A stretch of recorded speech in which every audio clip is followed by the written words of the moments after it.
right. I have some questions about you before we get started. I think it would be helpful to all of the presenters to know a few things about you. So would you humor me and answer a few questions? All right, awesome. First, you're in school. Do we have any seniors with us today? You should get some kind of prize, because that's all I'm saying. I don't give out the prizes, but if I did, you should get a prize being a senior. How many juniors? Sophomores? Juniors? Sophomores? Freshmen? Awesome! I have a freshman. I love freshmen. And then younger than freshmen? Anybody younger than freshmen? Excellent. Okay, school districts. I know we have, who's from Upper Arlington? Who's from Gahanna? Who's from New Albany? Who's from Columbus School for Girls? Awesome. You know how I knew that? I was pretty good that way. I saw the CSU there. Other schools that I might not have mentioned? Districts? Just call them out. Pickerington. Columbus City Schools. Anybody else? Olentangy. Awesome. And then how many of you are the oldest kid in your family? First one to head to college. Oldest kid in the family. Yeah, okay, yes, good. Okay, good. And then that's it on, oops, I'll start this. Anything else you think we should ask that we would want to know? Okay, good. My name is Beth Probst, and I work for a company called At the Core.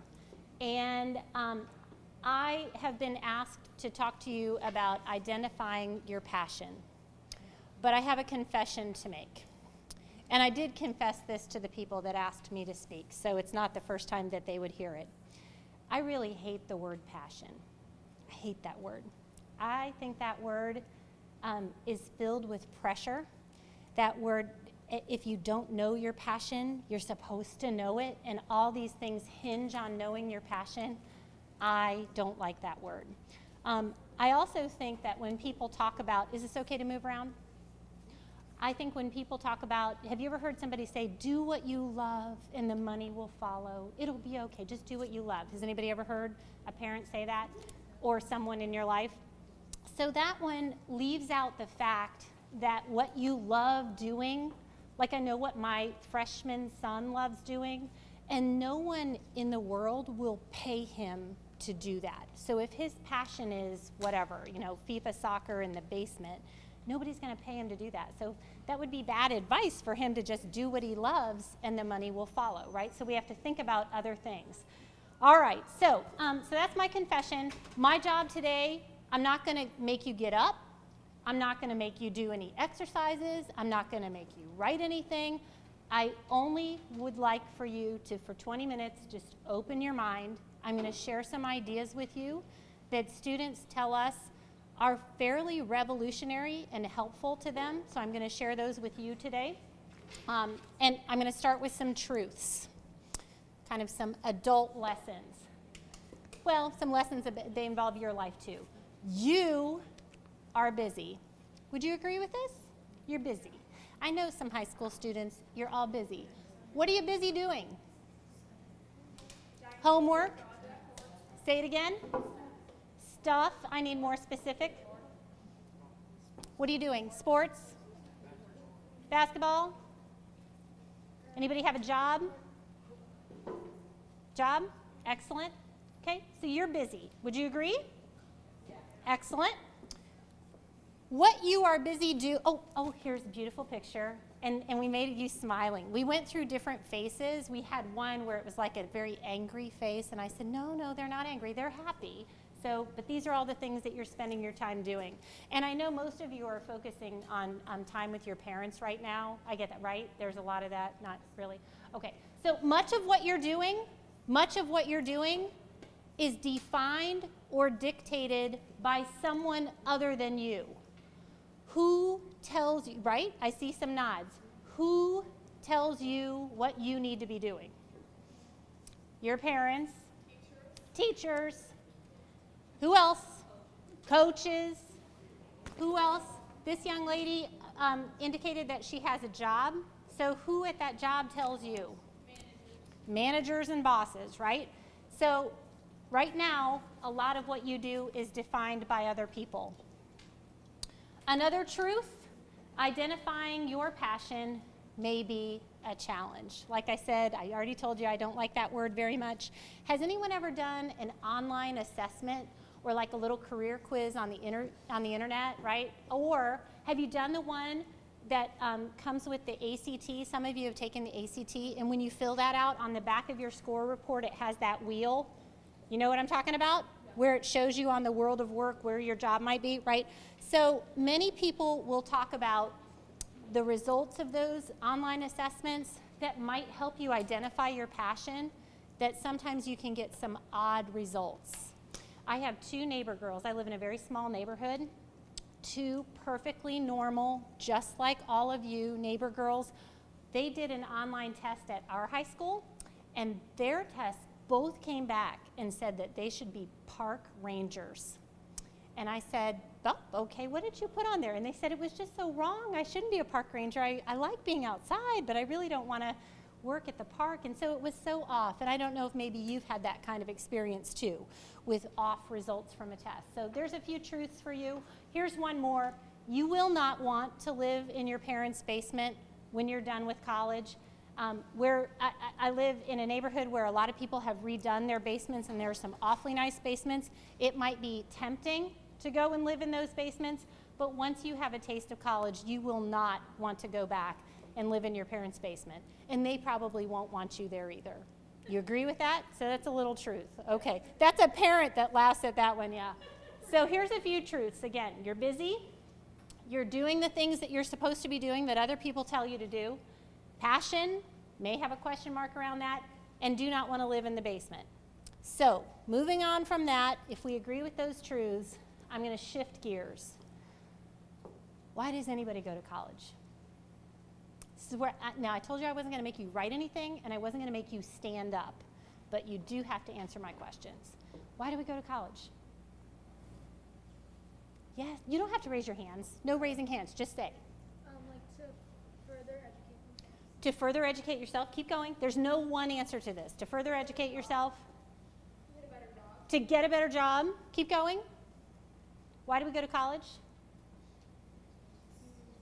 Those are 2 good ones, aren't they? So to further educate ourselves, to get a better job. Okay, you got to share it. What? My mom always said it was so that I could learn to do my laundry. What is it for you? No? To have fun, right? So that's why we go to college, right? I think you 2 hit the nail on the head. If I can hybrid your answer, to get an education, to do a job. Why can't you do that job right out of high school? Because you need more specialized knowledge. Okay, so reword that one for me. I can't do it out of high school because? You need more specific training. Perfect. I need specifically to learn something in college that I don't know right now getting out of high school. No one will hire me to do that job, right? Do you hear the word that we're saying again and again, though, is job? So the reason why we go to college is to get the education to do a job. Do we agree with that? There are many other reasons, but generally we agree with that. All right. If we agree with that, there are many things as you think about college that are on your mind. Let's put those aside for a moment. Put aside roommates, put aside scholarships, put aside the rec center, put aside the application process, and I want you to just think about these 3. College, job, the college itself, a job, and a major. Of those 3, which do you spend the most time thinking about? How many people, the most time out of those 3, I spend on job and career, thinking about job and career? A few of you, good. How many of you spend most time thinking about the college itself? The college itself. A few of you. And you have to vote for one. I have seen some. And then how many of you think major? Okay, good. So for those of you, wasn't a trick question. Many students that we work with, and some of you are in the same situation, find themselves thinking most about the college. So between those 3, you think a lot about the college. Do you know why we think about the college a lot? We can walk on the campus, we can visit a class on campus, we can meet a professor, we can go for a tour, we can stop in the bookstore, and we can get a shirt that, ooh, did I just make a bad thing? Sorry. Do you see my little fuzzy thing? Isn't it the cutest thing? This is my microphone, sorry. So you can buy a shirt that has a logo on it, right? You're focusing on the college. We would challenge you and your family to consider this order when you think about preparing for college. You told me going to college is to get an education so that I can do a job. We suggest that you think first about your targeted job, then what will come from that is your major, then third could be the college. So let's take, for example, could someone share an occupation, a job that they're considering doing or that they're interested in? Yes? Orthopedic surgeon. Orthopedic surgeon, brilliant. So if the targeted job that I have is to be an orthopedic surgeon, do you think that you could interview orthopedic surgeons or read about what they studied as a major in college? You could. And I bet you would find out that 60% of orthopedic surgeons studied this in college as a major, and the other 40% generally studied this or this. So you might get your top 3 majors, but it would come from orthopedic surgeon. You had one in the back, a job you were considering? Graphic design, another brilliant one. So to be a graphic designer, I'm going to tell you 90% of them probably studied this major and the other 10% studied this or this. Same idea. So if you think job first, then major will come from that. And then finally, we would challenge you to consider which schools will allow you to study that major and have a track record of sending people out of that major program to be orthopedic surgeons or graphic designers. Doesn't that kind of make sense? When we put the college first in that decision process, we're not thinking about why we're going there to study, because it's to get an education, to get that job. So you have to have that job in mind. So speaking of jobs, a few more truths before we get to that. At some point, this is a truth, you have to pick a major. Do you know this, right? At some point, you have to pick. They tend not to let you graduate without choosing and actually completing courses in your major. You may not know a lot about actual jobs, but you can learn this. There's tons online. You can find YouTube videos of orthopedic surgeons who are interviewed, of graphic designers who write about their jobs. You can learn a lot about jobs. I'm not going to tell you about that today. You can do that on your own. Wrap it up and cut out your time. Oh, That's true. sorry. Sorry. The one additional one that I want to share with you is the key to making great decisions about job, career, and college is to focus on yourself, what you know about you. We believe that when you take what you know about you, what's in your head and what's in your heart, what you really truly know about yourself, and add it to that major, you will get meaningful, on-target work that actually takes care of what you like studying and also who you are. So we believe both of those things blended together. This is kind of a radical idea. We usually talk with students and all they can talk about is this. Sometimes they can talk about a job, but they don't talk much about what they know about themselves. So about you, we think you should focus on, you should consider what you're good at, what you're not good at, what you like. When you're honest, what you don't like.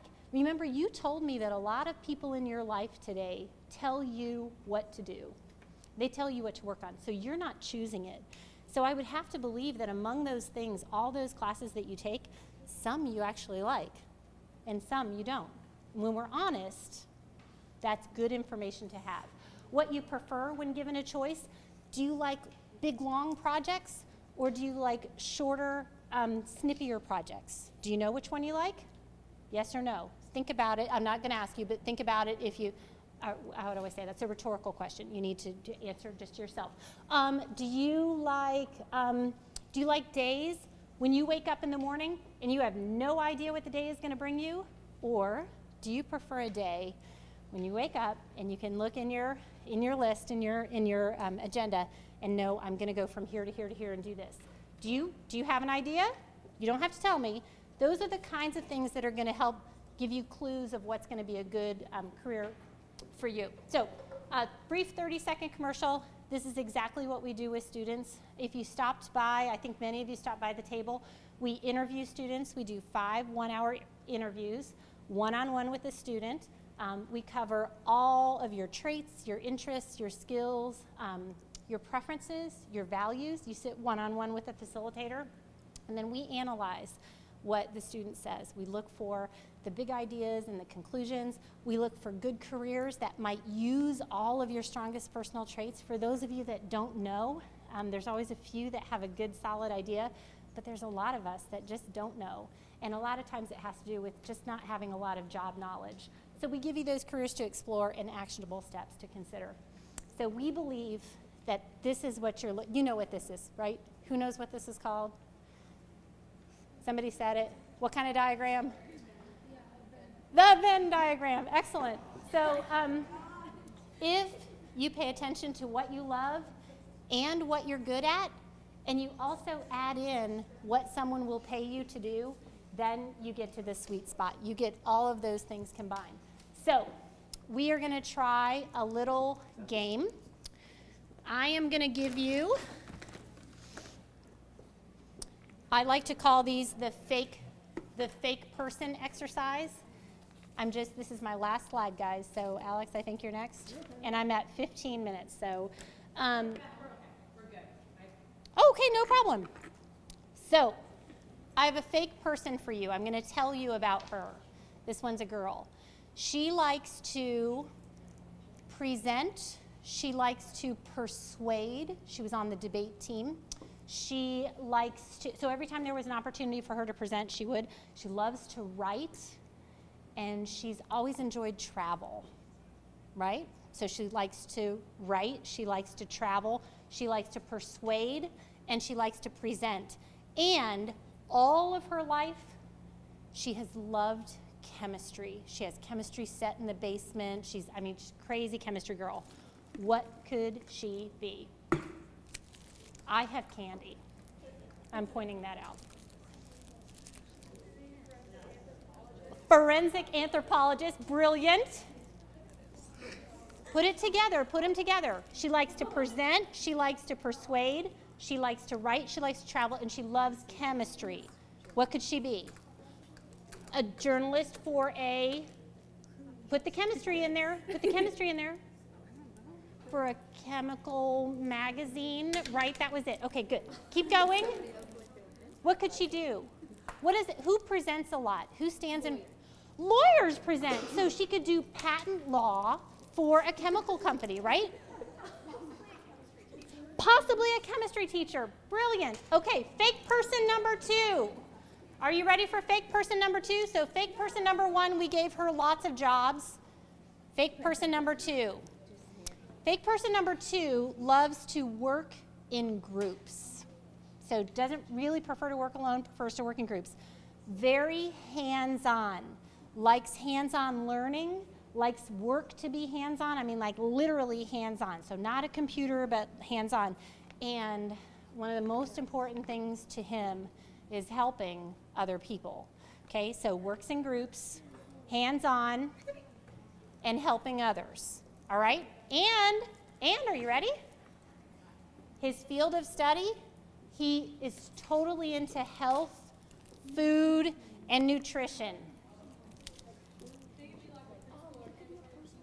Preschool or kindergarten teacher, I like that. Okay, good. A doctor, good. Whoopsie. Oh, good catch.